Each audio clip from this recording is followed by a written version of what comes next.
Сәлем достар, бүгін сіздермен бар болғаны 3 өнімнен жасалынатын әрі дүкеннің балмұздағынан да керемет болып шығатын балмұздақ дайындаймыз.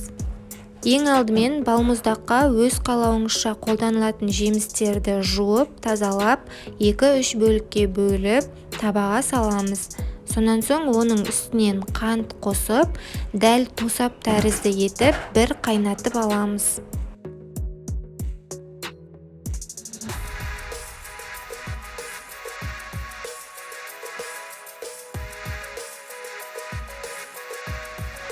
Массамыз қайнап дайын болғаннан соң оның бетін жауып салқындатып қойып қоямыз.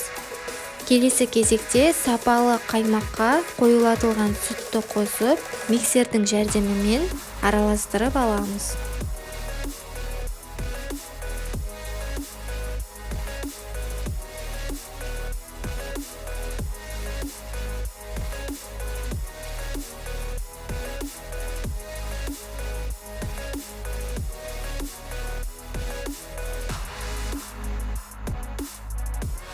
Енді екі массамызды бір-біріне қосып, миксердің жәрдемімен араластырамыз.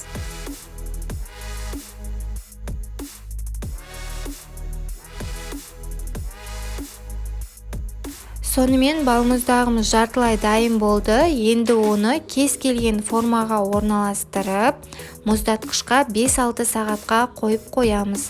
Мұнда менің құйғаным түспей қалыпты, және де мен осындай форма қолдандым. Мінекей достар, балмұздақ дайын болды. Шынымды айтсам, дүкендегіден де өте керемет болып шығады. Жасап көріңіздер, және де каналға тіркеліп, лайк қалдыруды ұмытпаңыз.